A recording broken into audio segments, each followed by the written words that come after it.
Nanti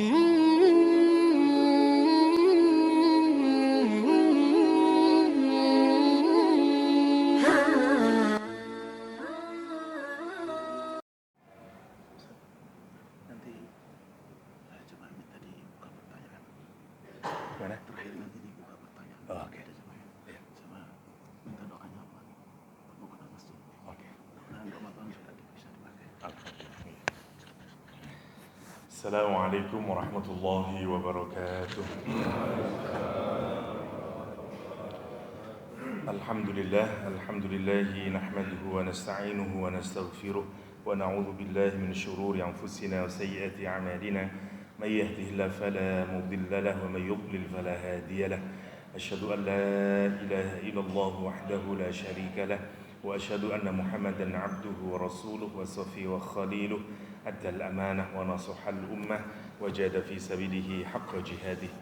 Ikhwa fillah rahimakumullah, jamaah Masjid Besar Ar-Rayyan, meskipun belum jadi yang dirahmati Allah Subhanahu wa taala.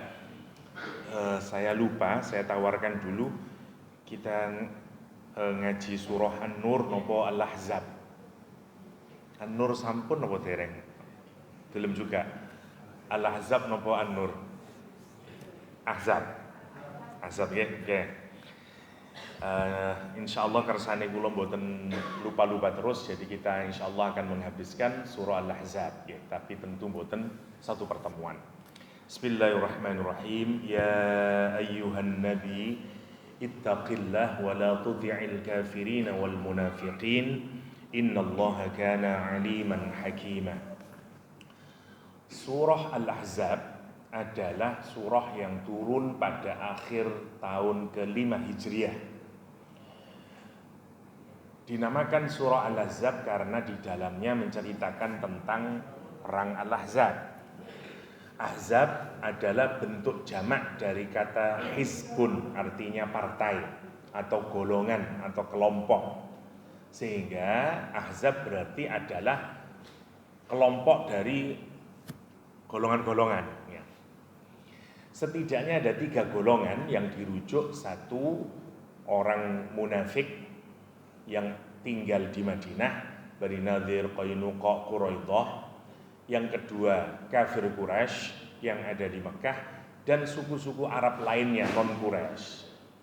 Mereka ini berkoalisi untuk nanti menyerang Mekah habis-habisan karena mengira inilah saat paling tepat untuk membumi hanguskan Madinah. Sehingga Ahzab adalah bisa kita anggap sebagai perang paling terbesarnya musuh-musuh Islam di saat itu untuk menghancurkan Madinah. Karena itu dikenal dengan perang Al-Ahzab atau juga dikenal dengan perang Khandaq atau Parit ya.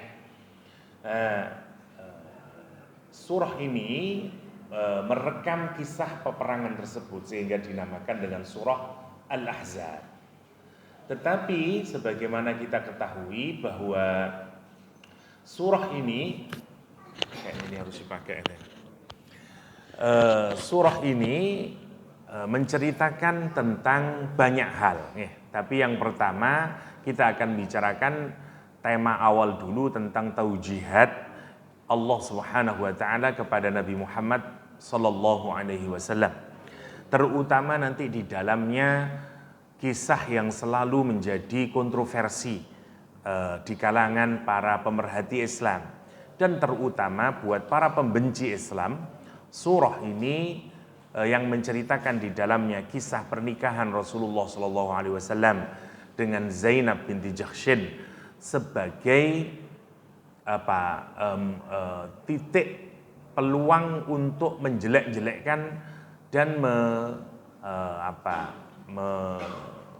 menjelekkan Rasulullah Shallallahu Alaihi Wasallam.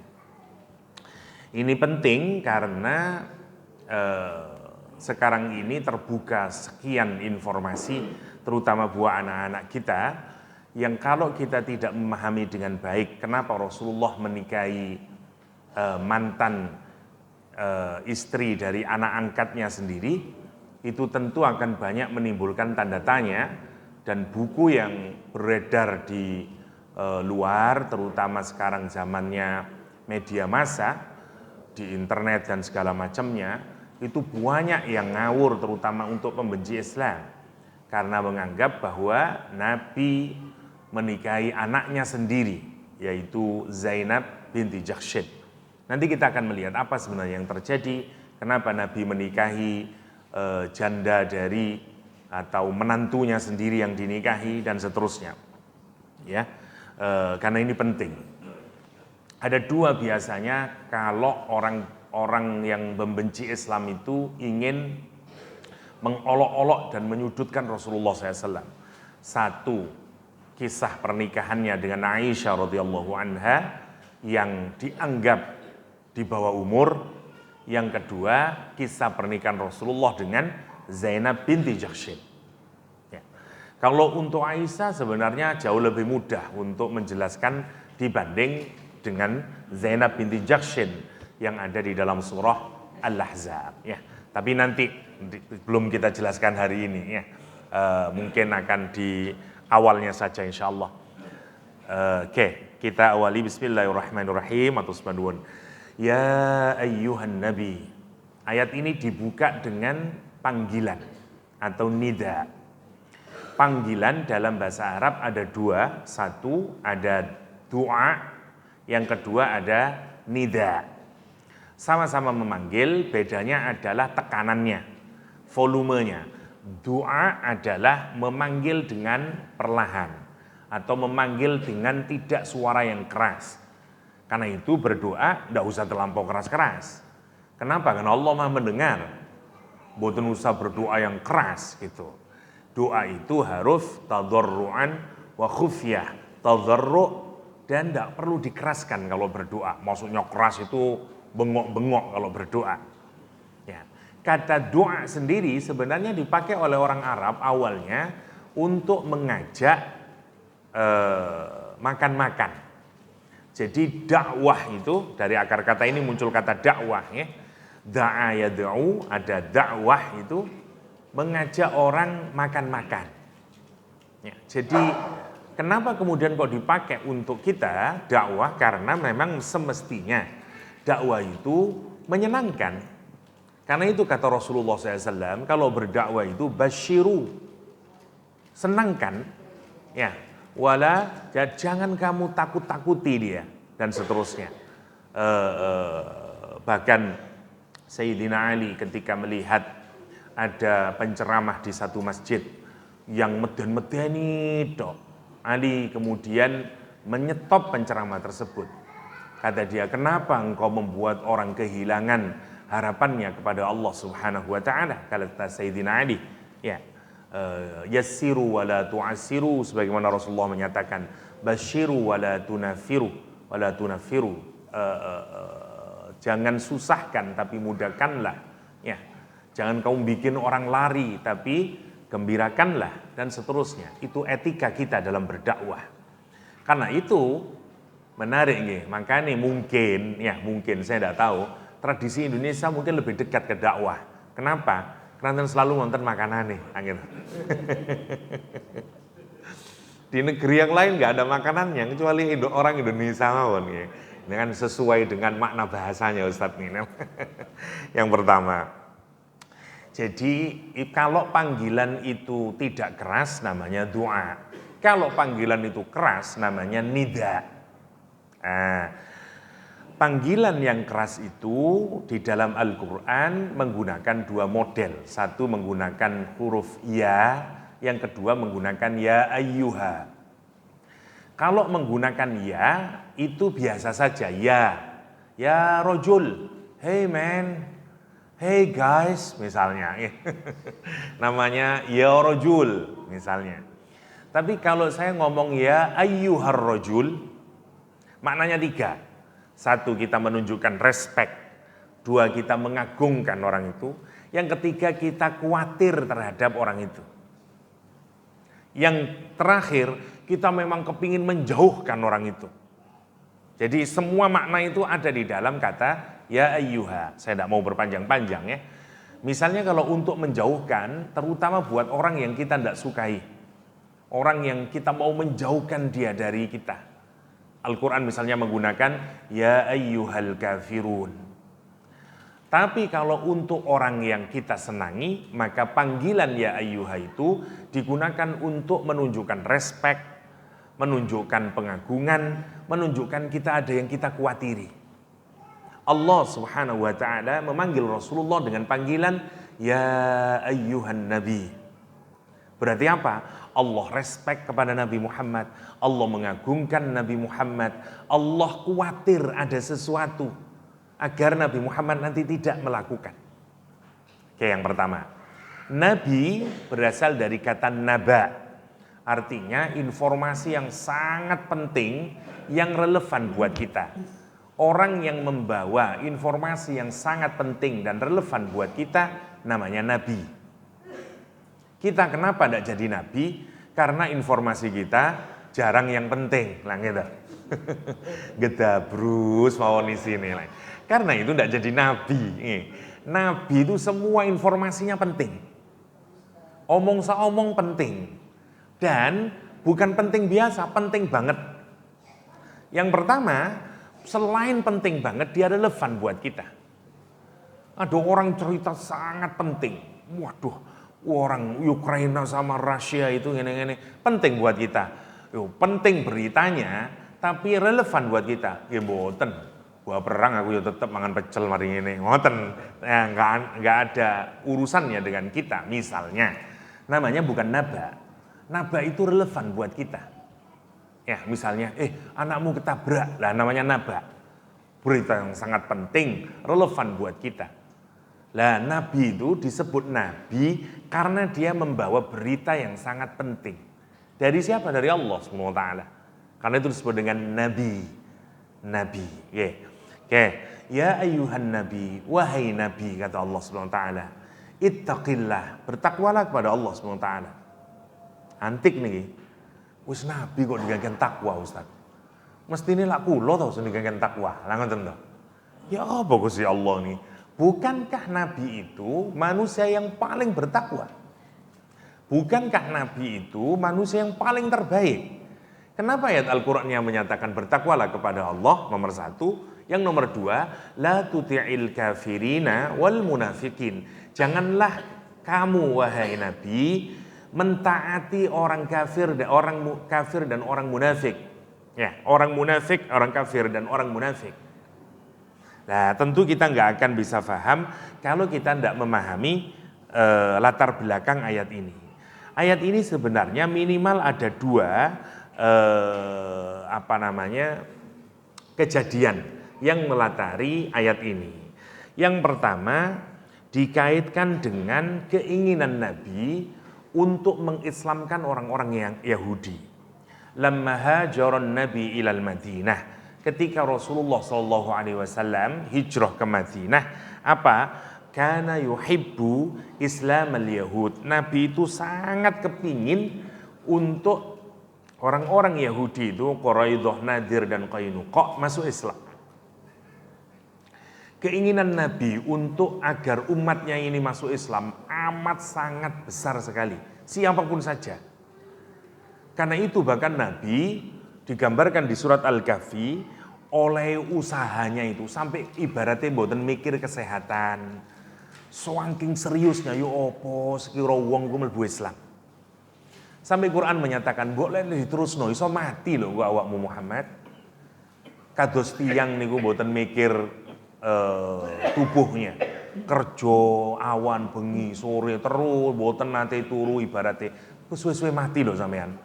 Misalnya Allah SWT menggambarkan, kata Allah SWT, fala'allaka bakhi'un nafsaka, kamu akan membunuh dirimu, kata Rasulullah SAW.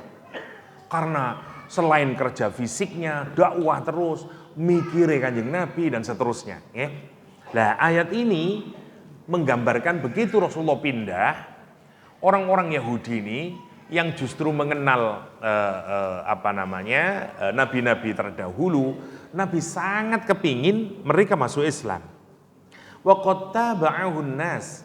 Sebagian orang Yahudi benar-benar masuk Islam. Minhum 'alan nifaq, tapi mereka itu masuk Islam cuman pura-pura. munafik mereka, topeng doang masuk Islamnya. Fakana yulinu lahum janibahu. Tapi Rasulullah tetap lembut kepada mereka. Padahal mereka ini munafik sedoyo, tapi Rasulullah tetap lembut. Wa yukrimu saghirahum wa kabirahum. Nabi menghormati yang kecil di antara mereka, yang besar di antara mereka. Wa idza anta minhum qabih tajawaz anhu.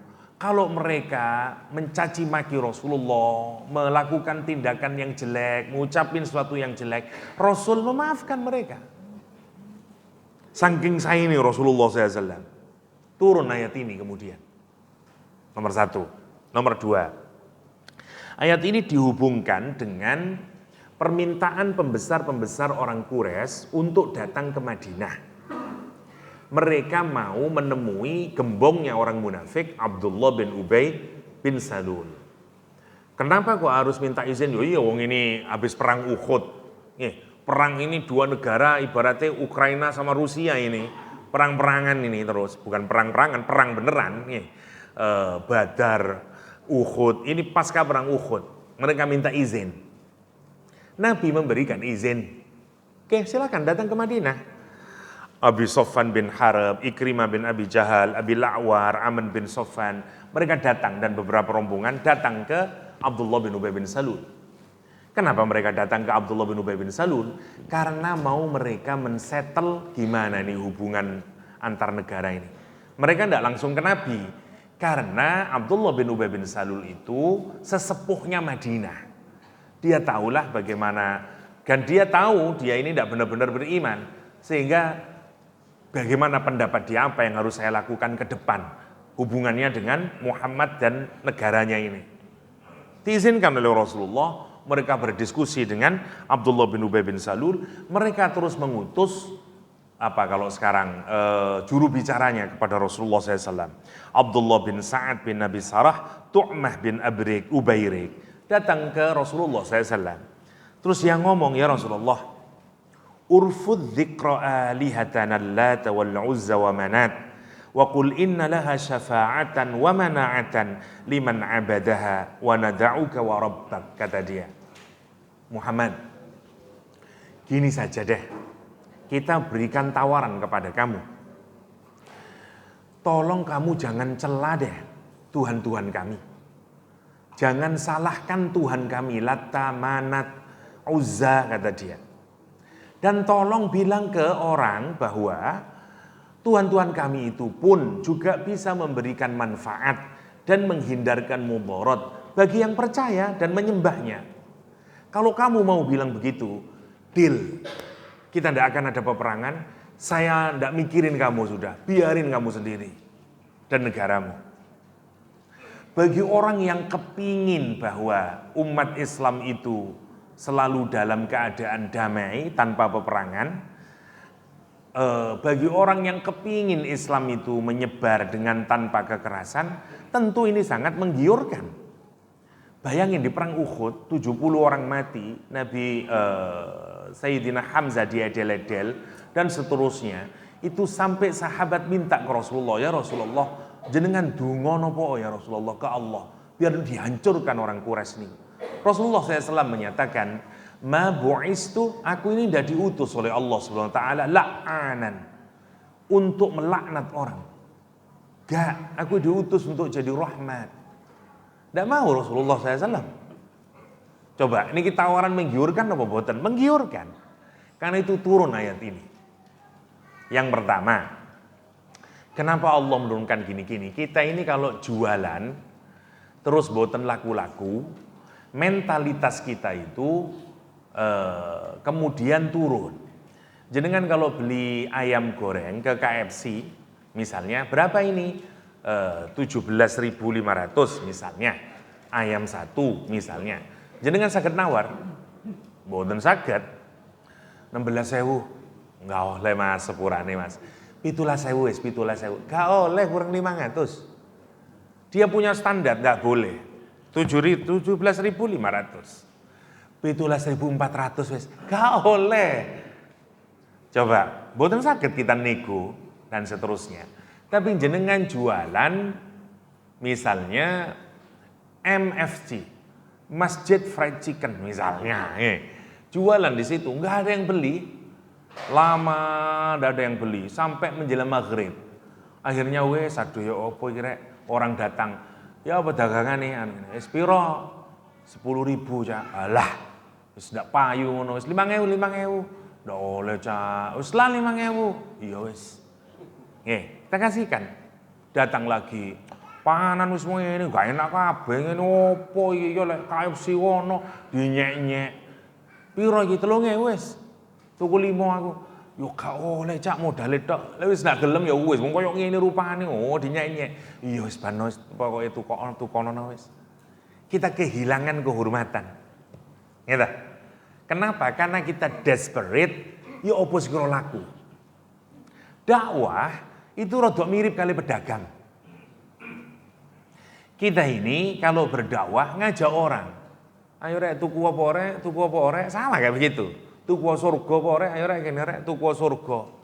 Kalau lama ndak ada yang mau masuk Islam, sama mentalnya nanti bisa desperate. Ada banyak tantangan terus. Yo aku gelem mlebu Islam, tapi ngene yo. Wis ndak apa wis, engko pokoke dene kalau mlebu Islam dhisik, nanti dibenekno pelan-pelan. Kita bisa nego lah gitu.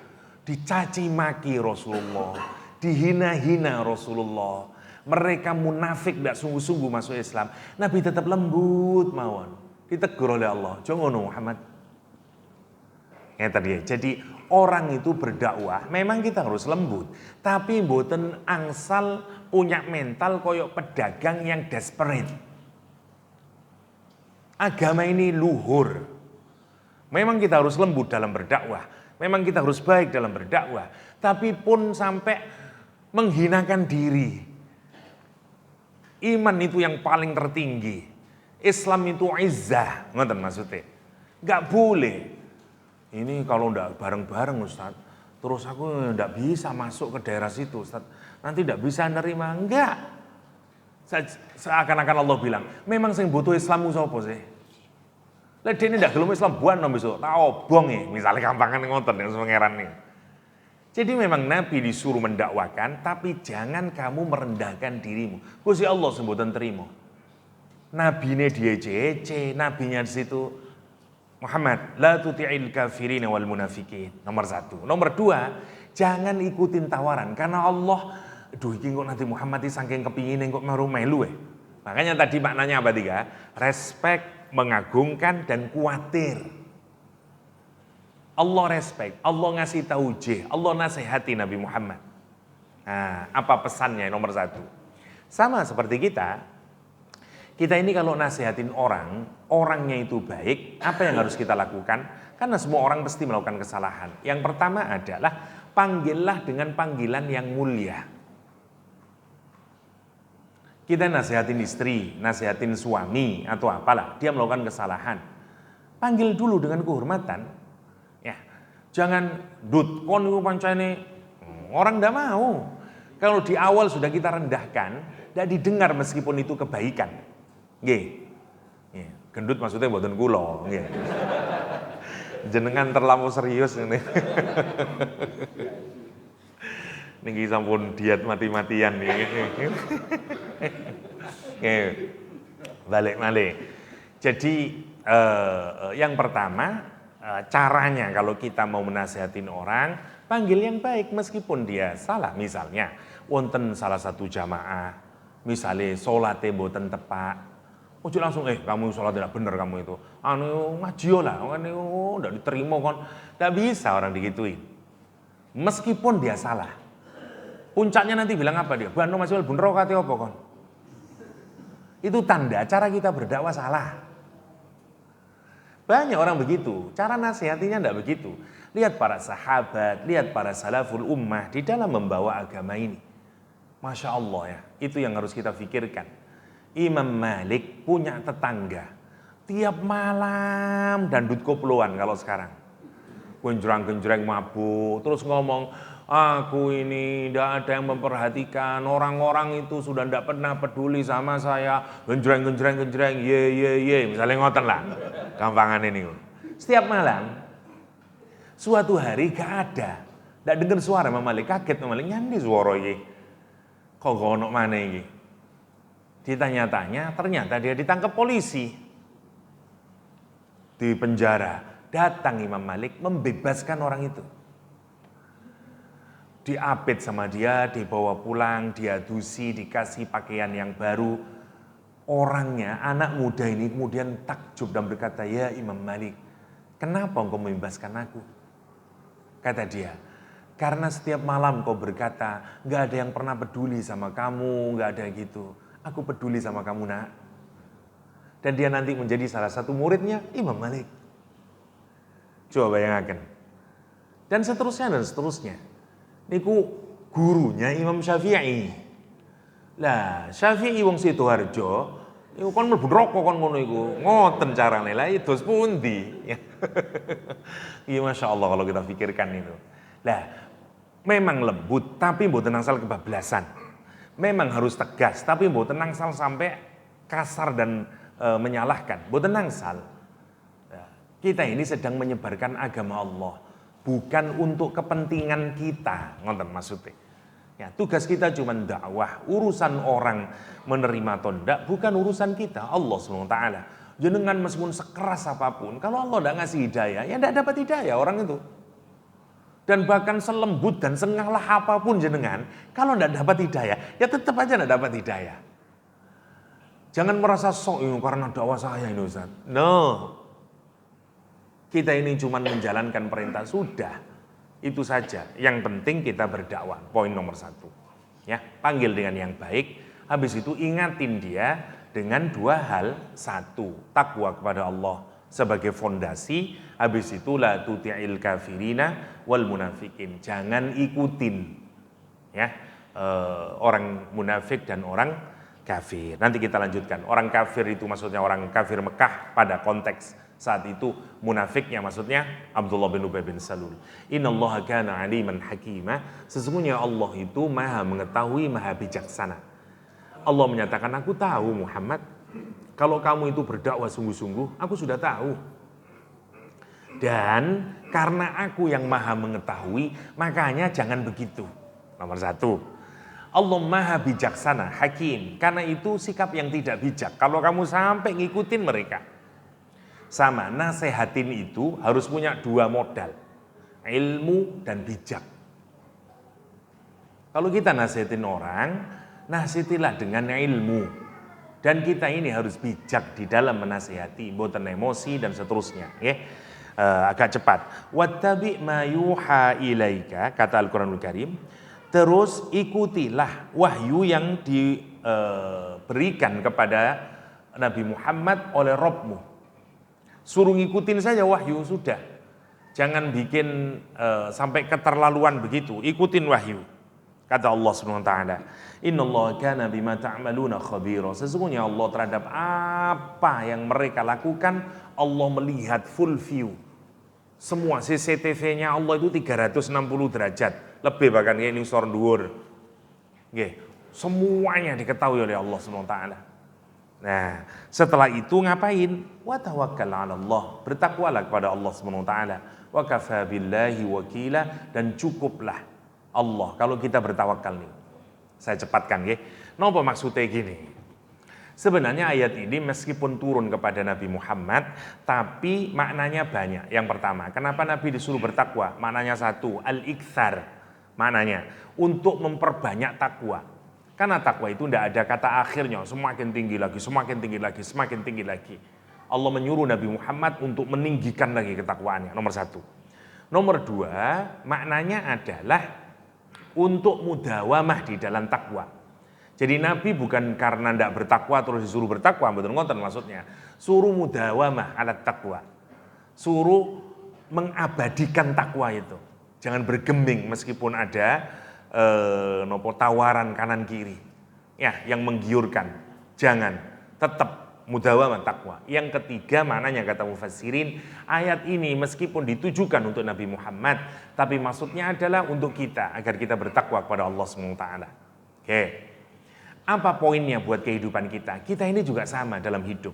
Kalau kita ini berada di jalan Allah SWT, jenengan dagang, kepingin dagang di jalan Allah, kerja, kepingin kerja di jalan Allah, di kantor, kepingin jadi pejabat di jalan Allah SWT, nopo mawon lah. Pasti wonten godaan mangke. Kanan dan kiri, dari orang munafik dan orang kafir, dari orang yang menggiurkan, jadi pejabat. Bapak ini tolong nanti gini-gini ya, ini, semoga bisa dipercepat ya Pak. Ini ada sedikit titipan dari teman-teman. Sogokan, nah gitu. Mikir-mikir ya apa ya. Iki koyoke enak iki masjid Ar-Royan durung mari-mari, koyoke separuh kena Ar-Royan apik iki. Mosok pangeran ndak nyepuro aku. Misale diambil. Ya, jadi banyak nanti tantangan dalam hidup kita itu. Karena godaan kanan dan kiri. Nasihatnya apa? Ittaqillah, ingat takwa. Jangan ikutin itu. Tapi jangan bacain ayat ini yang bawa amplopnya. La tuti'il kafirin wal munafikin pun ngoten. Jadi nomor 1. Nomor 2, ingat kita hanya ngikutin jalan yang benar. Setelah itu takwa, makin pasti banyak. Tapi ndak ngono aku ya opo rek. Gak iso ganti sepeda motor wong karepku iki lumayan iki misale. Dah yakin sama Allah Subhanahu wa taala. Namanya tawakal. Ngeten nggih jenengan pikiraken. Manusia itu sebenarnya selalu dihantui oleh ketakutan. Ada 3 ketakutan yang dimiliki oleh manusia dan 3-tiganya dijelaskan dalam surah Al-Kahfi. 1, kita ini takut akan masa depan. Siapa yang tidak takut sama masa depan? Semua orang takut sama masa depan. Oh, kok ya apa ya? Durung waktu kerja, ya apa ya kapan ya iso entuk kerjaan. Wis oleh kerja, kapan ya munggah pangkat. Engko lek aku dilugurnya wong-wong ya apa ya? Enak ya sak periode, tambah maneh lah 2 periode. Lho kok tambah enak kaya 3 periode, misale dan seterusnya. Dan kita takut itu. Dan seterusnya, kita takut jabatan hilang. Kita masuk duwe bojo ayu, wedi. Engko bojoku di wong liya ya apa ya dan seterusnya. Sampai puncaknya kita takut. Duwe anak juga takut. Sebelum anak menikah. Anak menikah, wis anakku umur 29 rek, cenut iki wis. Paringene 30 kondono sing nglamar ya. Sumpek kita. Kita takut terus akan masa depan. Wis bobojoan pun kita masih takut. 2 tahun durung duwe anak, 3 tahun durung duwe anak, 5 tahun durung duwe anak, sumpek. Sing wedok pun sumpek. Biyen kepingin kawin. Wis kawin ndak duwe anak, sumpek maneh dekne. Kumpul mbek koncone, endi momongane? Sumpek dekne. Masya Allah. Kita ini ndak selesai-selesai, nggih. Berada dalam ketakutan. Obatnya nopo? Ashabul Kahfi. Tengoklah Ashabul Kahfi. Masa depan Ashabul Kahfi lebih buram dari kita. Dia tidak tahu karena dia musuh negara nomor 1, the most wanted. Ashabul Kahfi ini. Belakang nih, mulai Satpol PP sampai Densus 88. Semua ada di belakang ini, ngejar dia. Dan di depan cuman ada satu saja masa depannya itu, gua. Lah kalau orang masuk gua, makin susah ditangkap atau makin mudah? Ya sama seperti maling, jalan buntu. Ya wis rek, wis benjut awak wis lah ngoten to. Wong jenenge gang buntu. Walah coraki wong kapokmu kapan? Ya, di Malang dekat rumah saya 1 kiloan lah. Sama begitu, pelung sepeda motor, masuk gang buntu. Buang ngep, nggih, dan seterusnya. Moncrot terus wong Surabaya pun. Karena gang buntu. Tapi dia enggak peduli. Dia enggak kemudian menyatakan oke aku wis kafir maneh wis enggak. Tetap lihat kalimatnya. Dia tetap siqah. Dia tetap wattabi' ma yuha. Dia cuma tawakal sama Allah. Enggak, pasti saya ditolong oleh Allah. Masuk dalam gua, perhatikan. Dibantu oleh Allah. 309 tahun bayangkan. Boten luwe. Dibolak-balik tubuhnya oleh Allah. Dipastikan matahari tidak mengenai dia langsung. Matanya dibikin terbelalak. Sehingga orang melihatnya pun takut. Dan seterusnya. Coba, yang bahkan kita tidak pikirkan. Jadi kalau kita mengerungi itu, alopo aku wedi, aku duwe pangeran kok. Soge duduk kono tok dalane. Ngoten. Ya, itu yang membuat kita yakin sehingga kita ini tidak takut dengan masa depan. Nomor satu. Nomor dua, kita takut terhadap nopo? Apa yang kita miliki. Semakin banyak orang memiliki, semakin gede wedine. Jangan dikira orang kaya-kaya itu hatinya lebih bahagia dari orang yang tidak kaya. Semakin dia punya banyak harta, semakin banyak juga ketakutannya. Proyekku sing kono ya apa ya, apartemenku sing kono ya apa ya, bojoku sing kono ya apa ya, misalnya dan seterusnya. Dan seterusnya. Dia banyak ketakutannya. Jenengan nek mboten gak ada nopo-nopo, sepeda pancal elek pisan. Nyantai turu angler, ndak ngurus. Wong nyolong colong-colongan wis ndak rantene wis katene pedal, nyantai hidup. Gitu. Kita ini takut terhadap apa yang kita miliki. Duwe mobil sumpek, waduh pasangi alarm, gembokn, kayak CCTV umahe, semuanya kita pikirin. Kita takut terhadap anak yang kita miliki, takut terhadap istri yang kita miliki, takut terhadap harta yang kita miliki, takut terhadap jabatan yang kita miliki. Karena itu orang kena post power syndrome. Melalui apa kita belajar menyembuhkan penyakitnya? Sohibul jannatain dalam surat Al-Kahfi. Pemilik dua kebun. Diingatin oleh Allah, harta ini bukan milikmu. Ini cuma perhiasan dunia, ini amanah dari Allah SWT. Dan kamu nanti pasti dimintai pertanggungjawaban. Kita kalau mikir begitu, lah enteng tau urip niku. Ini akeh dunia nih. Kok saiki kon enak-enak, besok kon tanggung jawab lele. Enak aku. Wis ngene iki wis, pokoke aku syukur wis yuri Allah ngene. Insyaallah ndak pati akeh lah hisabe, enteng. Dan seterusnya. Ya meskipun berarti mboten kepengin sugih Ustaz. Mboten ngonten maksude nggih. Tapi maksudnya adalah kalau kita memahami sohibul wonten WA. Jadi kalau kita renungkan bahwa apa yang membuat kita ini mboten wedi terhadap apa yang kita miliki, kesadaran itu al-malu, makanya kata Al-Kahfi wal banun zinatul hayati dunya wal baqiyatus shalihat ila akhirih. Dunia ini cuma hiasan dari dunia. Harta kita sesungguhnya adalah jika harta dan anak-anak kita jadikan jadi al-baqiyatus shalihat. Duit-duit dikasihkan ke Masjid Ar-Rayyan untuk bangun. Niku dunyane sampean. Yang nanti sampai yaumul kiamah. Jenengan sudah jadi tulang belulang masih dapat kirimannya. Karena sepanjang dia berdiri dan digunakan orang untuk ibadah sampai yaumul kiamah. Terus dapat itu. Masya Allah kalau kita pikirkan. Berapa pahala yang bisa kita dapatin. Dan insya Allah lah tidak akan kena kecuali ada nopo lah. Wonten meteor jatuh, beng hilang Masjid Ar-Rayyan. Dan mboten wonten meteor insya Allah. Sampai yaumul kiamah dia akan berdiri. Orang terus sholat dan seterusnya. Penduduk makin banyak. Mboten tambah titik menungso niku. Berarti jamaah makin banyak. Duh, total deposito saya lumayan Ustaz. Dan seterusnya. Itu harta kita. Namanya baqiyatus shalihat. Baqiyatus shalihat. Dan ros enteng kemudian.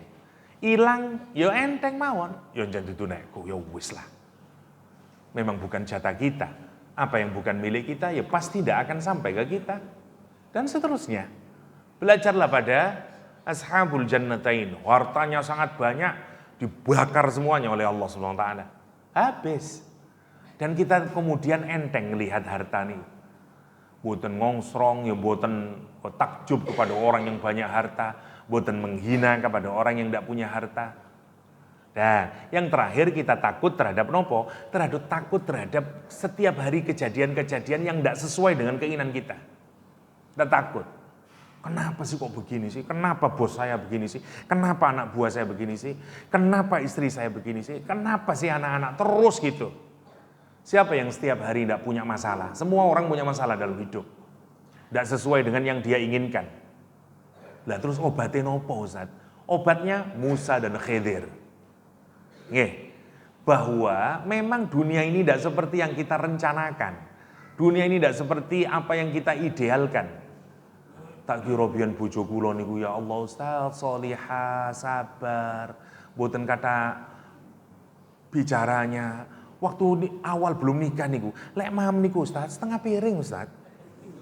Lah sekarang rong piring sik nambah Ustaz misale. Rumiyin titik ngoten misale ini ngapunten ibu-ibu nih cuman guyon mawon. Misalnya kita kecewa dan seterusnya. Banyak kejadian. Nopo obate Musa Khidir. Kenapa? Karena selalu ada hikmah di balik kejadian yang tidak sesuai dengan keinginan kita. Bukankah perahu yang berlubang itu wonten manfaatnya? Bukankah anak yang dibunuh itu ternyata banyak lagi manfaatnya? Terus enteng, meskipun yo tetep aja susah, kok gini ya? Kok ndak iso gagal aku tender rek? Ya lah, pasti ono hikmah. Enteng urip niku. Masya Allah. Karena itu dikasih kita ini disuruh baca mingguan Al-Kahfi ini. Karena kita ini berlalu berhadapan. Nanti diingatkan. Bayangin kalau suami istri sampun faham. Wonten masalah bikin kita shock. Wis lah mas. Ingat mas Musa Khidir. Mungkin ini perahu yang berlubang untuk kita. Di depan mungkin ada kebaikan untuk kita. Iya dek, matur nuwun. Eling terus ya Allah, iya ya aku iso lali. Dan seterusnya. Itu yang kita pikirkan berkenaan dengan jadi jangan takut mengikuti petunjuk Allah SWT. Kenapa? Wa kafa billahi syahida. Wa kafa billahi syahida. Saya lanjutkan satu ayat, nanti kita buka tanya jawab. Karena pesannya ngoten tadi, wonten tanya jawab ya tadi. Oke, kita masuk ke ayat yang keempat. Menarik ayatnya ini. Ma ja'alallah li rajulin min qalbaini fi jawfi.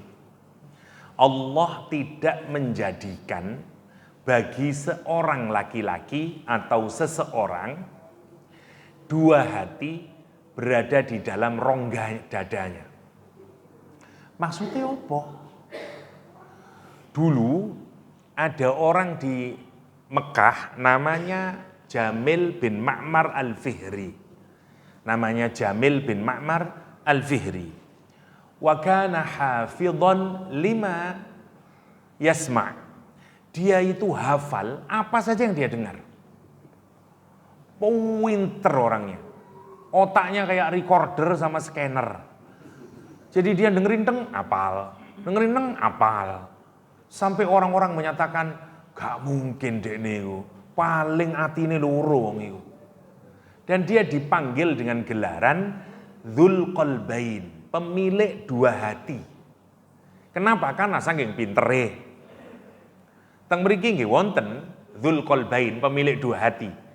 Hatinya marfu'ah sama hatinya Zainab misalnya. Bojone loro, maksudnya ngoten, Pak. Saya pemilik dua hati, Ustaz misalnya. Wonten-wonten. Masya Allah. Jadi ini mboten wonten. Dzul Qalbain ini orang yang sangat cerdas. Orang yang sangat cerdas. Yang menarik, dia sesumbar, kata dia, innali fi jawfi, sesungguhnya aku ini di rongga dadaku sini ini, qalbain, dua hati, kata dia. Aqilu bi kulli wahidin minhum, aku berpikir gunain dua-duanya. Makanya aku pinter, kata dia, afdhala min aqli Muhammad. Aku lebih luhur, lebih pinter dibanding Muhammad. Karena Muhammad berpikir pakai satu hati, aku pakai dua. Turun ayat ini, mboten terami Gusti Allah. Wa ma ja'alallah li rajulin min qalbaini fi jawfi, kata Allah Subhanahu wa taala. Nomor satu. Kita ini berpikir pakai nopo? Pakai otak.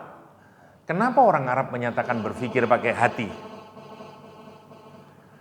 Kata saya harus dimatiin ini sebentar, ngapunten nih.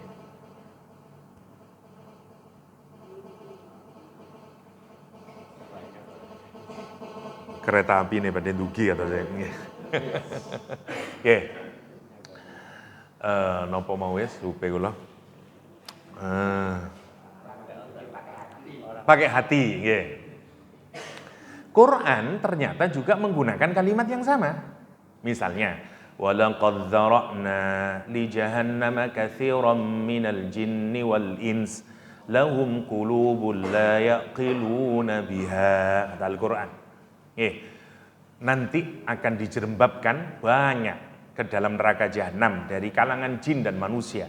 Kenapa mereka? Lahum qulubun, mereka punya hati, tapi la yaqiluna biha, tidak berpikir dengan hati. Dulu ulama-ulama zaman dahulu itu menganggap kulub di sini bermakna akal. Kenapa? Karena yang berpikir itu akal. Makanya para ulama itu dulu menyatakan kulub dalam Quran maknanya dua, bisa bermakna akal, bisa bermakna hati. Untuk ayat kayak begini maknanya akal. Yang menarik, tahun 70-an di Amerika itu ada penemuan yang menyatakan ternyata dalam hati kita itu wonten utake. Sing mangkelo kula adalah nopo kok mboten wong Islam sing nemukan. Ayatnya yang punya kita. Sing nemukno wong ndak nanti wudu. Kula sing mangkel iku saintis umat Islam itu. Ya, lalu kita pikirkan, kita yang punya. Jadi yang di sini ini disebut dengan head brain, di sini disebut dengan heart brain.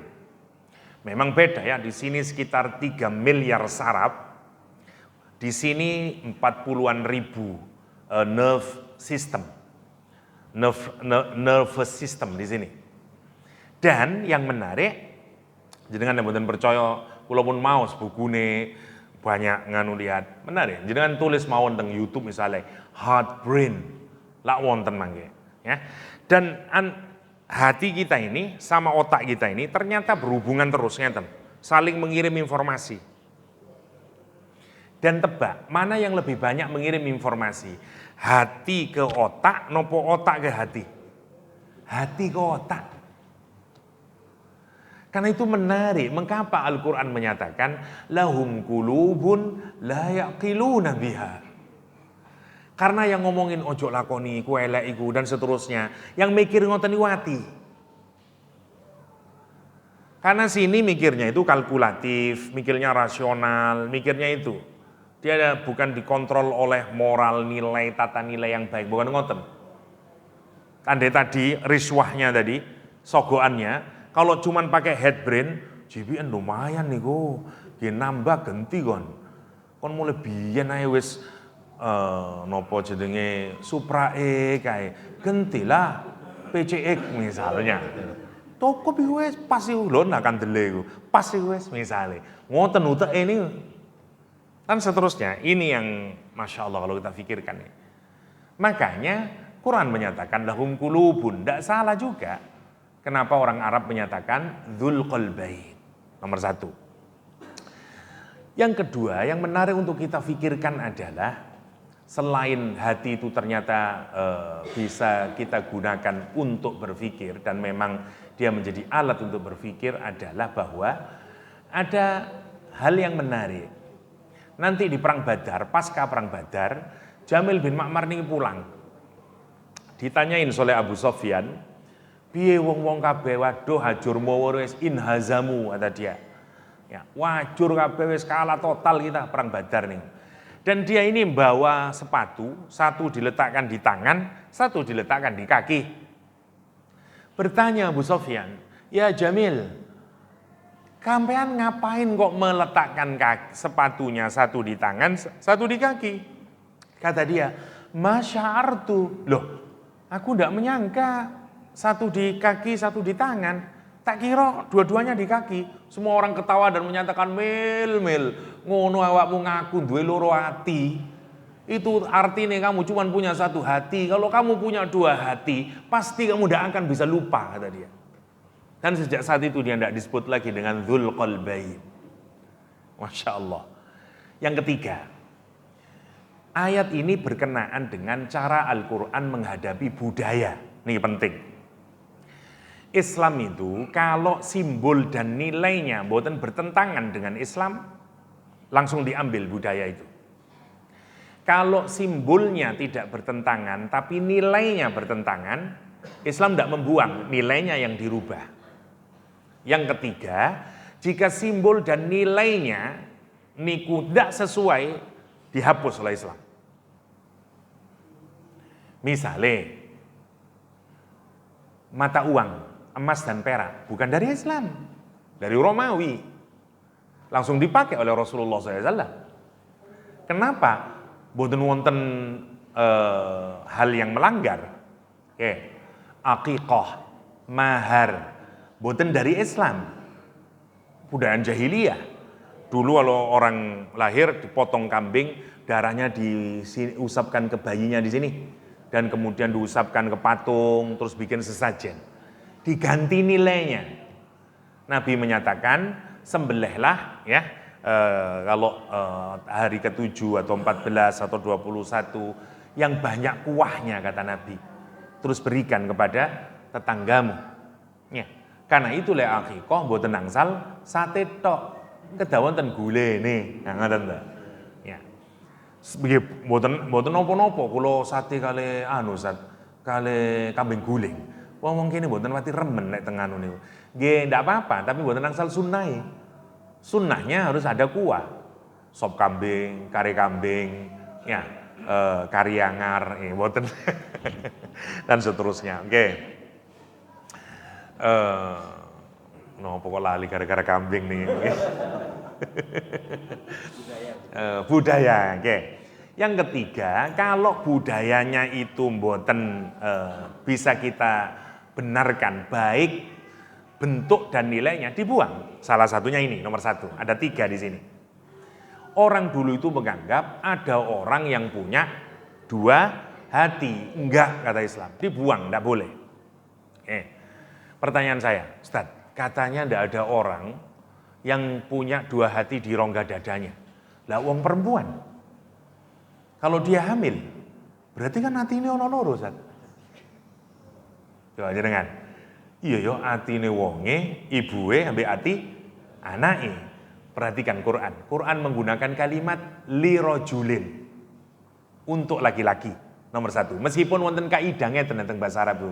Idza jtama'a tafarraqa wa idza tafarraqa ijtama'a. Prinsip dasar dalam bahasa Arabnya. Kalau kumpul maka dipisah. Kalau pisah maka dikumpulkan. Kalau Quran itu menyebut salah satu dari gender, laki, ya, tapi yang dimaksudkan untuk keduanya, maka yang dipilih nyebutin laki-laki. Tapi perempuan included di dalamnya. Gitu, prinsip dasarnya. Tetapi kadang-kadang kenapa Quran kok menyebut khusus laki-laki?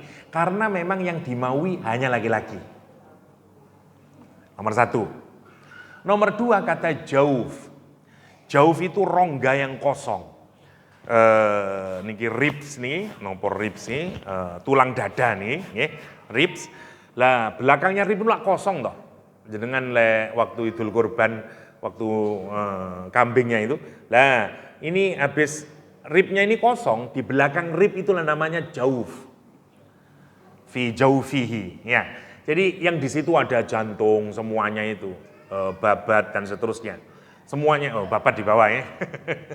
Jantung, limpo, paru-paru, semuanya di situ itu. Namanya jaufi.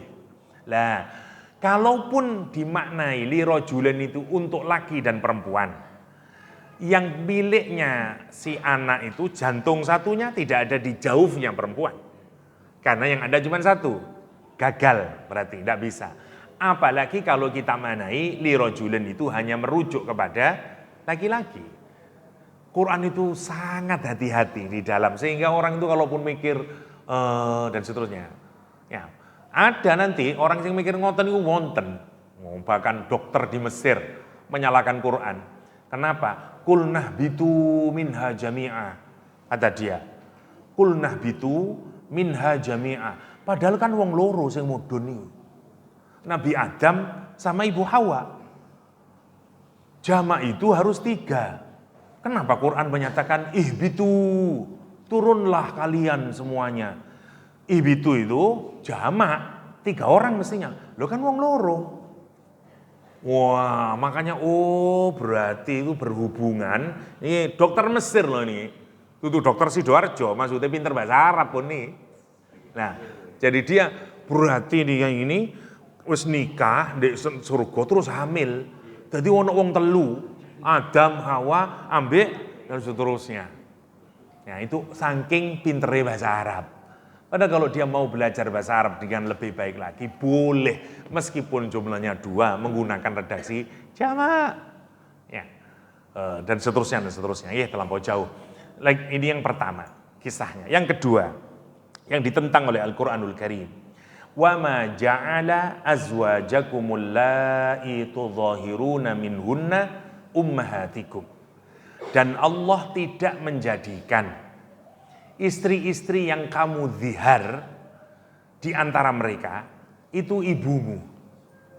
Gini, zihar artinya punggung. Orang Arab dulu kalau marah, terus dia mau menceraikan istrinya selama-lamanya, tapi dia tanpa memberikan gonogini, harta dan seterusnya, caranya dengan zihar. Nah, kisah ini, maka kalau orang sudah dizihar, sudah tidak ada lagi nopo namine, tidak bisa dinikahin lagi. Nah, dalam Islam kisah zihar itu dilukiskan pertama kali kejadian yang menimpa sahabat Nabi, sahabiyah Rasulullah SAW di dalam surah Al-Mujadalah. Yaitu ada sahabiyah bernama Haulah binti Tha'labah menikah dengan Aus bin Somit. Sama-sama sahabat Rasulullah. Haulah itu adalah perempuan yang cantik. Singkat cerita dia sholat. Aus lagi dari luar. Mulai-mulai nonton bojone sholat. Ya, enggak tahu kita apa mungkin mari head atau apa. Mau nonton bojone sholat. Mantung ditonton kok cek ayune bojoku dusel-dusel. Dan seterusnya. Bojone senama sampean niku musik rukuan ngene lho. Sampean ndang ngamuk wong lanang mboten dituruti, nggih lho. Sepaneng pikirane, wah 240 derajat pun. Ngamuk metu kalimat zihar. Kamu itu memang seperti punggung ibuku. Nah, wong Arab itu ngamuk mawon damel puisi, gitu. Kita ini kalau mencerai istri kita dengan kalimat begitu, kamu seperti punggung istriku. Kira-kira istri kita marah? Ya enggak apa-apa mas, punggung ibu saya baik. Lah ngoten toh. Maksudnya itu ngeten, ibu itu perempuan yang enggak boleh dinikahi. Ya. Kalau kemudian istri kita disamakan tubuhnya dengan ibu kita, artinya saya jijik dengan tubuhmu, saya tidak akan menyentuh tubuhmu kapanpun selama-lamanya. Ngoten maksudnya, ibaratnya wong Sidoarjo ngomong ngeten, aku benci sama kamu, benci sama tubuhmu, jijik aku dengan tubuhmu, dan selama-lamanya aku tidak akan menyentuh tubuhmu. Ngoten maksudnya. Tapi wong Arab, keranten nyastra, ngomongin ngoten sih, kamu seperti punggung ibuku. Ngoten. Jawab sama istrinya, memangnya kenapa mas? Mboten cerai tadi ini. Lah itu tradisi orang Arab dulu. Nah, begitu dicerai, keluar dia burak-burak. Keluar nih Aus bin Somit. Mojok tumbas kopi, kali ngudut. Mboten ini karangan kula niku. Dipikir-pikir, lah ya lopo aku mau ngamuk itu. Balik malih. Terus sepurane de aku mau khilaf gini-gini mangkane ta Mas wong iku ojo ngono to. Ngerti Mas aku ya kepindah ojo ngono tapi Mas ngene iya sepurane dusel malih. Dusel malih bojone stop Mas. Sampean sudah mengucapkan zihar dan kita enggak tahu hukumnya zihar. Saya tanya dulu sama Rasulullah SAW. Berangkat dia ke Rasulullah SAW. Perempuan ini Haulah bin Sa'labah binti Sa'labah ini. Dia bilang kepada Rasulullah SAW, ya Rasulullah, lihat kalimatnya ini. Kalimatnya menarik. Dia bilang, ya Rasulullah, suami saya, Aus bin Somit, kata dia, itu menikahi saya, wa ana syabbatun ghaniyah. Saat saya ini masih gadis yang kaya. Saya dulu banyak uangnya dan saya ini gadis cantik ya Rasulullah. Kata dia. Dzatu malin wa ahlin. Saya punya banyak harta, berasal dari keluarga yang besar. Wa hatta idza akala mali, sampai kemudian suami saya itu menghabiskan harta saya, menghabiskan kecantikan saya, Sing ngentekno kula ngene iki dapurane niki misale. Nggih mboten-mboten niku bahasa kula. Ini yang menghabiskan kata dia. Dan setelah itu kata dia, wa tafarraqa ahli, dan kemudian saya berpisah dengan keluarga saya gara-gara saya ngikut dia. Wa kabura sini, dan sekarang saya sudah tua ya Rasulullah. Katakanlah umur 55 dan sekian dan seterusnya. Wa afna syababi, dan saya sudah hilang masa muda saya. Sudah saya ndak wa tafarraqa dan seterusnya ya. Dhuhara minni, sekarang dia menziar saya. Padahal saya ini kalau dulu saya masih kaya, kalau dulu saya masih cantik, dicerai ndak apa-apa ya Rasulullah. Insya Allah masih banyak lah Muhammad Yahya yang akan melamarnya kata dia. Ya. Nah sekarang ini sopo wis ndak duwe, ya wis anake akeh kata dia. Dan saya sudah tidak muda. Ya Rasulullah, adakah cara saya ini bisa dikumpulkan lagi dengan suami saya, Aus bin Samit? Kata Rasulullah, harumti alaih. Enggak kon haram ambek dekne. Wah, sumpek dekne, nang gitu. Ya Rasulullah, dos pundi jenengan niku? Kalau saya nanti diceraikan, kata dia, kalau saya diceraikan, indomam saya ini punya anak-anak kecil. Kalau nanti diceraikan dan anak-anak ini dibawa oleh suami saya itu ndak iso ngeramut anak-anak, pasti disio-sio anak-anak saya. Dan kalau diserahkan kepada saya ndak duwe duit. Oh, saya ndak bisa bekerja. Kati dadi sekretaris, bosnya wis ndak gelem. Wis kendo kabeh ngono kok ngelamar dadi sekretaris misale. Lah gitu. Mboten purun. Jadi nggak bisa. Lagi sumpah wis aduh. Kata dia, ya Rasulullah, gak bisa tak. Rasul konsisten tetap. Ya enggak, soalnya lewis menurut tradisi orang Arab saat itu, orang yang begitu itu sudah mentalak istrinya. Karena itu kata Rasulullah, apa? Harumti alaih. Kamu nopo namine haram. Boten terami piyambake, keluar dia mendongak ke langit itu. Terus dia ngomong ngeten, Allahumma inni ashku ilaik. Ya Allah, kula wadul teng panjenengan ya Allah. Menarik orang buat ini ya. Saya mengadukan nasibku ini kepadamu ya Allah. Allahumma fa'anzil ala lisani nabiyik. Ya Allah, turunkan ayatmu ke lisannya nabimu ini ya Allah. Niku Haula binti Salabah. Turun ayat Al-Quran. Surah Al-Mujadalah. Qad sami'allahu qawlan lati tujadiluka ya ila akhirih. Allah sungguh-sungguh mendengar. Bayangkan kalimatnya itu. Qad sami'allah. Allah sungguh-sungguh mendengar. Apa? Qad sami'allahu qawlan lati, ucapan perempuan yang mendebatmu Muhammad. Gusti Allah mendengarkan ucapan rondo mau nih. Nggih. Bakal rondo, nggih, bakal sik dereng mangkane pun mikir-mikir sing dodo jenengan nggih. Tasih bakal niki. Ini pasti bakal rondo nih didengar oleh Allah. Masya Allah. Bahkan Allah menyatakan apa? Wallahu yasma'u tahawurakuma. Allah mendengar percakapan suami istrimu itu. Mulai waktu di kamar dusel-dusel itu. Mbok kira Gusti Allah enggak tahu. Allah dengerin semuanya. Tahawurnya, tahawur itu conversation, hiwar. Masya Allah, ya. Menarik, monggo dipikirkan. Kita ini kadang-kadang kalau di luar rumah, omongnya wapi. Alhamdulillah, Masya Allah, qadarullah Ustaz. Ya, wapi lah. Begitu mlebu omah, hei, kok niku lho dengkulmu kotak iki pancene. Sama istrinya juga begitu. Ingat ayat ini, wallahu yasma'u tahawurakuma. Allah itu mendengarkan ucapan hatta di ruang kamar kita.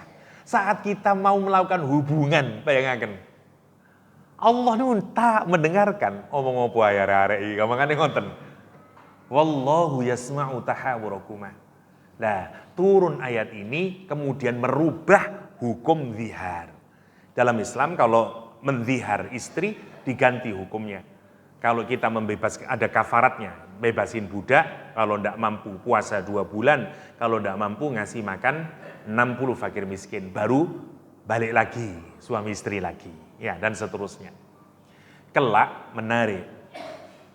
Setelah Umar bin Khattab menjadi Amirul Mukminin, ya, pulang dari perang nih, ada Khawlah di pojokan, sudah mbah-mbah, sepuh sampun Khawlah nih. Umar menghentikan pasukannya.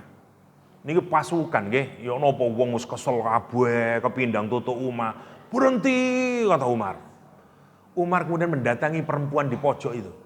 Terus Umar menyatakan, "Mbah, nasihati kula, Mbah." Terus jenenge Mar, kon niku ojo ngene, Mar. Awakmu iku, Mar, dan seterusnya. Ojo ngene dengerin, Umar dingklu mawon. Nggih, Mbah, nggih, Mbah. Wong-wong iki cermet kabeh. Yo opo Umar iku? Tibae mung wong tuwa ngono tok iku. Menghentikan kita, awake wis sumpek kabeh ndang tutup po Madinah. Kok malah begini? Siapa sih perempuan itu? Protes kok Umar. Apa kata Umar? Waihak, celaka kalian itu. Tidak tahukah kalian siapa perempuan ini? Kata Rasulullah. Dialah perempuan yang aduannya kepada Allah didengar dari atas langit sana, kata dia.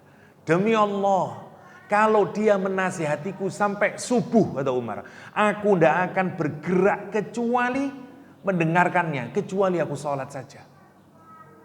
Dia perempuan yang mulia, bayangin, sampai nama surah menggunakan nama dia.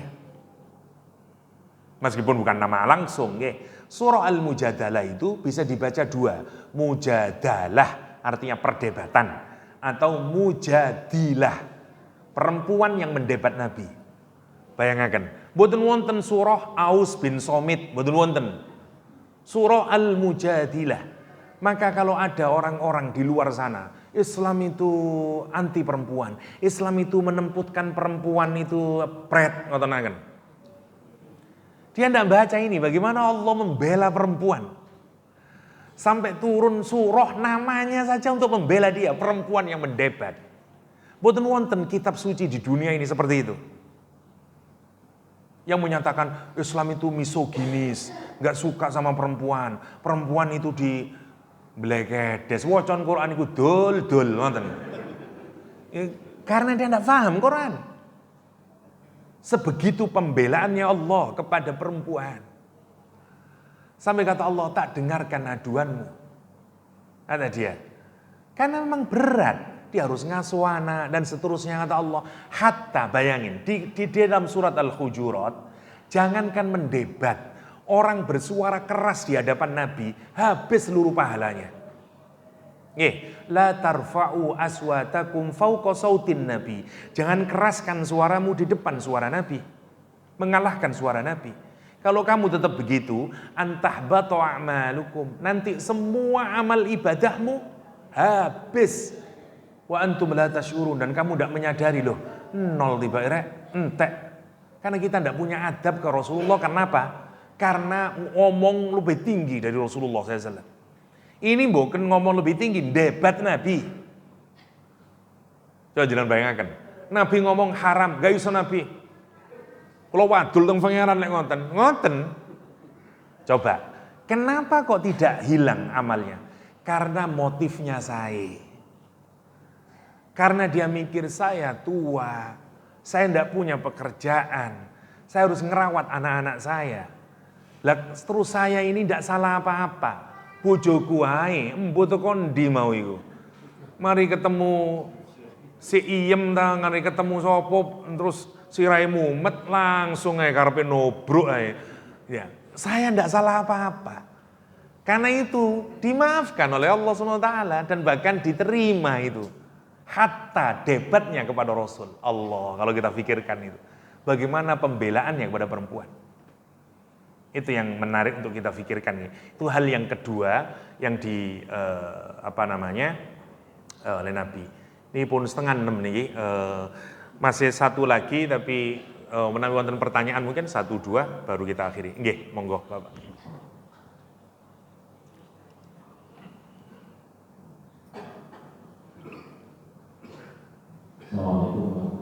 Waalaikumsalam warahmatullahi wabarakatuh.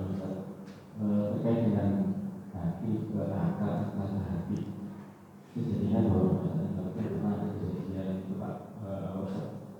wismit yang menambah seperti komedian juga yang di panggung juga yang komedian yang menghina istrinya kalau nggak salah. Nah itu kan ada perbedaan pendapat, wah tiba-tiba kok baper. Walaupun sebenarnya yang mengatakan ini wajar kalau kita membela korban istri. Nah ini kira-kira cara yang paling efektif, apakah kita saat itu baper atau memang membela harga diri, malah itu cara bedanya gimana? Biar tidak salah sama. Waalaikumsalam warahmatullahi wabarakatuh. Sayangnya kula mboten kertos kejadiannya nopo niku mboten kertos, ndak ngikutin saya, lagi kelewat mungkin. Ngeten nggih. Jadi apakah kita ndak boleh baper melihat sesuatu yang bertentangan dengan ajaran agama? Misalnya nggih, wonten wong bakar Quran, terus kita bergemuruh dada kita, terus kita menyatakan, wah kon ojo baperan tah. Biasailah. Oh, wong Islam kok baperan, misale. Atau seperti tadi yang mau cerita nih, ada suami komedian yang menghina istrinya. Terus kita ndak boleh begitu itu. Ya, gini ya. Satu, apakah bawa perasaan itu salah? Mboten salah. Bahkan memang kita ini harus punya syuur. Ya, yang tadi disebut wahum la yash'urun, ya, perasaan namanya. Quran bahkan menyatakan ngeten. Nopo terusi Al-Quran, kamu akan menyaksikan, ya kata Al-Quranul Karim, nanti dari orang-orang yang kafir, hal-hal yang menyakitkan terhadap agamamu itu dan terhadap Nabi Muhammad SAW. Lu supe kula ayat ya Allah. Belakangnya pokoknya adzan katsira, belakangnya saya lupa. Nanti kalau keluar ya. Jadi Allah menyatakan bahwa kita ini akan banyak mendengar orang mendiskreditkan Islam, jelek-jelekin Islam, jelekin Nabi Muhammad sampai yaumul kiamah. Wonten ayat ini. Tapi Quran menyatakan kalimatnya pakai adza, sesuatu yang menyakitkan. Lah adza itu dalam bahasa Arab bukan hanya menyakitkan fisik, menyakitkan hati. Jadi kalau ada orang nyakitin Islam, nyakitin Rasulullah SAW, ini saya contoh dulu sebagai pelanggaran ya, sesuatu yang tidak benar, memang perasaan orang Islam harus sakit. Lain jenengan mboten sakit, ada something wrong di dada kita. Imannya mboten. Tapi nanti bagaimana kita mengekspresikan perasaan sakit itu yang harus kita jaga. Mboten kok terus ngebom, mboten terus mesa-meso, mboten ngoten. Tapi ya harus baper, mboten baper. Kon mau minta apa lah, Musdalifah misalnya. Jadi harus, kalau ada agama kita dihinakan, ada Nabi Muhammad dihinakan, terus betul-betul perasaan nopo-nopo, kita harus mentanyakan di mana iman kita ini. Karena Quran menggunakan adza atau ajaran Islam dihinakan. Seperti tadi, Islam itu kata Rasulullah SAW, ana kata Rasulullah, aku ini sebaiknya laki-laki, sebaiknya suami kepada istriku. Ana khairukum li ahli. Kata dia, aku ini orang yang paling terbaik kepada keluargaku. Khairukum, kata sebaik-baik di antara kalian adalah yang paling terbaik kepada istri dan anak-anaknya. Dan terus dilecehkan, dihinakan, satu. Yang kedua, dia menentang ayat Al-Quranul Karim, la yaskhar qaumun min qaumin. Jangan menghinakan orang, taskhir. Taskhir itu melecehkan, bikin guyonan, tapi untuk ngelecehin. Loh lah, meduro, telok lemah, ngisi-ngisi dan seterusnya. Tidak boleh niku. Sukhriyah istilahnya. Kita menghinakan. Lah kalau pijakan jenengan itu, ya bagus baper. Nonton. Lihat standarnya, kalau dia sudah melanggar ini, tidak boleh. Orang kok menghinakan istrinya, dan seterusnya. Tidak pada tempatnya. Islam itu bukan tidak boleh kita tertawa. Rasulullah niku banyak tertawanya. Ada saat Rasulullah kapan membuat tertawa dan seterusnya. Rasulullah niku wonten wong sepuh sampun. Wong iki mukminah, imannya baik, disapa teng Rasulullah. Nggih, kata Rasulullah. Dia tanya Rasulullah, "Nopo saya ini nanti masuk surga?" Kata Rasulullah, "Mbah, Mboten saged sampean mlebu surga, mboten wonten mbah-mbah mlebu surga, nangis dekne. Allah. Maksudnya Rasulullah itu pancen guyoni Rasulullah itu. Enggak, nanti sampean dadi muda maneh, ayu maneh. Ngoten maksudnya niku. Guyoni Rasulullah. Atau Rasulullah menyatakan cepat kembali karena ada yang hitam di mata perempuan Ansar. Kula nanglet. Di mata setiap orang apa Anda ada hitamnya? Semuanya ada hitamnya. Rasulullah yang menyatakan ada hitamnya di mata kata Rasulullah SAW. Banyak Rasulullah katanya, Rasulullah saya mau naik, saya tolong saya dinaikkan unta ya Rasulullah. Rasulullah menyatakan, enggak, kamu enggak naik unta, kamu naik anaknya unta. Loh, ya enggak bisa Rasulullah, enggak kuat kalau anaknya unta, kata Rasulullah. Lah memang unta itu anaknya sopo, kata Rasulullah. Setiap unta, yo anaknya unta, kata Rasulullah. Ini komedinya Rasulullah. Rasulullah juga komedi, ya mengajak bertawa, boten kok sepaneng ittaqullah, boten ngoten Rasulullah niku. Rasulullah itu manusiawi, wonten guyune, ngoten. Ada tertawanya, tapi tetap tertawanya Rasulullah boten menghinakan orang. Tertawanya Rasulullah tidak membuat sesuatu kebohongan, tertawanya Rasulullah. Dan ada, jenengan pelajari nanti tertawanya Rasulullah. Saya punya kitab Saat Allah Tersenyum. Terus Saat Rasulullah Tersenyum. Judul kitabnya nih, dalam bahasa Arab. Menarik ya. Jadi para ulama itu ngumpulin. Kapan sih Rasulullah tersenyum? Wonten sing wonten niku. Nggih. Ngumpulin kapan Rasulullah sedih, kapan Rasulullah menangis, kapan Rasulullah saking cintanya kepada Rasulullah. Dikempalaken teng para ulama kita ini. Untuk melihat gambaran figur Rasulullah sallallahu alaihi wasallam. Jadi mboten napa-napa baper, memang harus baper, cuman caranya yang harus kita atur, caranya harus sesuai dengan aturan Allah. Mboten kok moro, apa jalurnya, apa yang harus kita lakukan yang sesuai. Nah, tidak lepas dari kalimat ud'u ila sabili rabbika bil hikmah, pakai hikmah, pakai mau'idotil hasanah. Kalau butuh mujadalah, debat mujadalah yang baik, ya dan seterusnya. Kalau memang dibutuhkan pembalasan, balasnya dengan yang setimpal. Tetapi maafkan lebih baik. Kalau membawa jalur hukum karena tidak benar, silakan biar dia paham. Ya, tetapi memaafkan, mengedukasi dan seterusnya tentu jauh lebih baik. Kinten-kinten ngoten, sebenarnya masih belum selesai ayat yang keempat itu, tinggal satu lagi, lebih menarik lagi. Sebenarnya ini pengantar menuju pernikahan Rasulullah.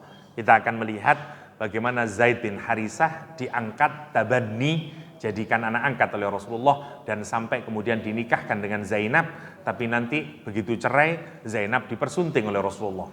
Gimana semuanya? Banyak tanda tanya, tunggu tanggal mainnya. Demikian insyaallah, mugi-mugi wonten manfaatipun. Hadanallahu yakum ajma'in wa sallallahu ala nabiyyina Muhammadin wa alihi wa sahbihi wasallam wa akhiru da'wana alhamdulillahirabbil alamin. Subhanakallahumma wa bihamdik asyhadu an la ilaha illa anta astaghfiruka wa atubu ilaik. Assalamualaikum warahmatullahi wabarakatuh.